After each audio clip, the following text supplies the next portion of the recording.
क्या आपने कभी सोचा है इंसान बूढ़ा क्यों होता है? क्या सिर्फ साल बढ़ने से हमारा शरीर बदलता है या इसके पीछे कोई डीप साइंस काम कर रही होती है? चलिए इसे आसान भाषा में समझते हैं। हमारा शरीर ट्रिलियंस ऑफ सेल्स से बना है। ये सेल्स लगातार डिवाइड होते रहते हैं ताकि नई सेल्स बने और पुरानी रिप्लेस हों। लेकिन हर सेल की डिवीजन की एक लिमिट होती है। हमारे डीएनए के एंड्स पर प्रोटेक्टिव कैप्स होते हैं जिन्हें टेलोमियर्स कहते हैं। हर बार जब सेल डिवाइड होता है, टेलोमियर्स थोड़े छोटे हो जाते हैं और जब ये बहुत छोटे हो जाते हैं, सेल डिवाइड करना बंद कर देता है। इस स्टेज को कहते हैं सेल्यूलर सेनेसेंस, यानी सेल अब बूढ़ा हो चुका है और ठीक से काम नहीं करता। लेकिन यही अकेला कारण नहीं है, डीएनए डैमेज भी बड़ा रोल निभाता है। हमारे शरीर में हर दिन हजारों केमिकल रिएक्शंस होती हैं। इनसे बनते हैं फ्री रेडिकल्स, अनस्टेबल मॉलिक्यूल्स जो डीएनए, प्रोटीन्स और सेल मेम्ब्रेन्स को डैमेज करते हैं। इस पूरी प्रोसेस को कहते हैं ऑक्सीडेटिव स्ट्रेस। समय के साथ ये डैमेज अक्यूमुलेट होता जाता है और बॉडी की फंक्शनिंग धीरे धीरे कम होने लगती है। अब बात करते हैं बॉडी की रिपेयर सिस्टम की। युवा उम्र में हमारा शरीर डैमेज्ड सेल्स और प्रोटीन्स को रिमूव करता है, एक प्रोसेस के जरिए जिसे कहते हैं ऑटोफेजी।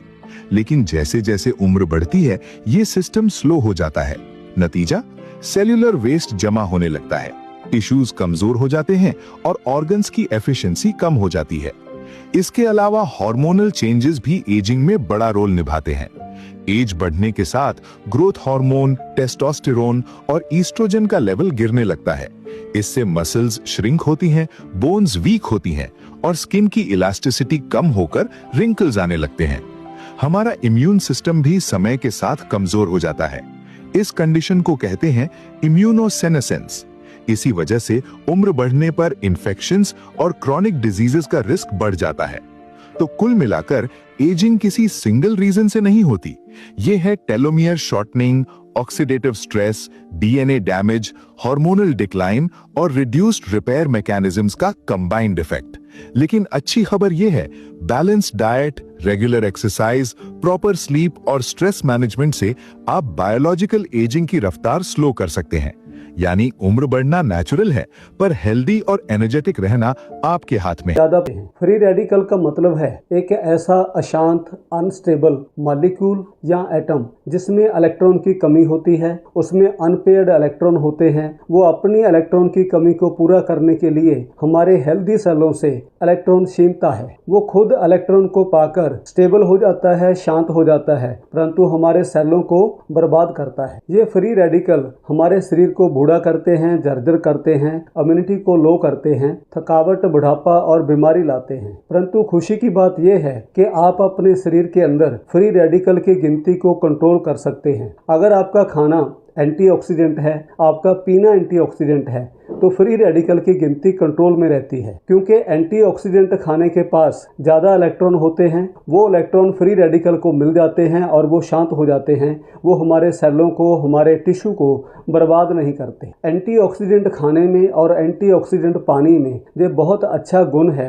कि वो फ्री रेडिकल को न्यूट्रल करते हैं और इनकी गिनती कम हो जाती है। अब हमें ये समझने की जरूरत है कि एंटीऑक्सीडेंट खाना कौन सा होता है। एंटीऑक्सीडेंट खाना वो होता है जो परमात्मा ने हमारे लिए बनाया है। कच्ची सब्जियां हैं, कच्चे फल हैं, सलाद है, ये सारे एंटीऑक्सीडेंट होते हैं। अल्कलाइन पानी जो होता है वो भी एंटीऑक्सीडेंट होता है। अगर हम ये चीजें खाते हैं और अल्कलाइन पानी पीते हैं तो हमारे शरीर के अंदर फ्री रेडिकल की गिनती कम होती है, फ्री रेडिकल न्यूट्रल होते हैं। अगर हम अपने खाने में तेजाबी खाने को कम कर दें और अल्कलाइन खाने को बढ़ा दें तो ये हमारे शरीर के लिए एक वरदान होगा। बुढ़ापा 10 साल लेट होगा, ये कैंसर को रोकेगा, हमारे शरीर की इम्यूनिटी अच्छी रहेगी, ये सभी बीमारियों को कंट्रोल करेगा, चेहरे पर नूर रहेगा और चेहरा खूबसूरत रहेगा। तो अब अपने आप को तंदुरुस्त रखने के लिए आपने 2 काम करने हैं। पहला काम ये है कि आप तेजाबी खाने को जो हलवाइयों ने बनाया है, कंपनियों ने बनाया है, चाहे वो कोक है, चाहे वो डब्बा बंद जूस है या फिर वो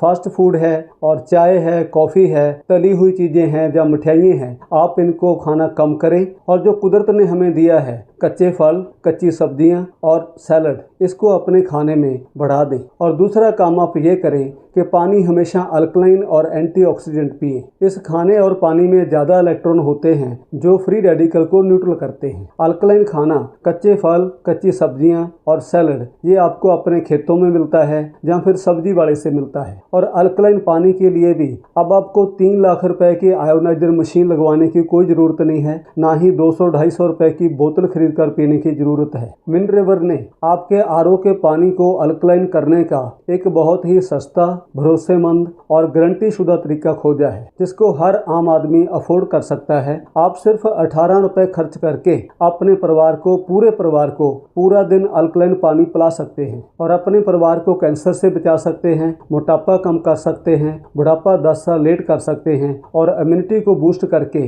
परिवार में बीमारी को कम कर सकते हैं। अगर आप अपने आरओ सिस्टम के पानी को अल्कलाइन करना चाहते हैं तो आप हमें व्हाट्सएप करें, हमारी टीम आपको कॉल करेगी।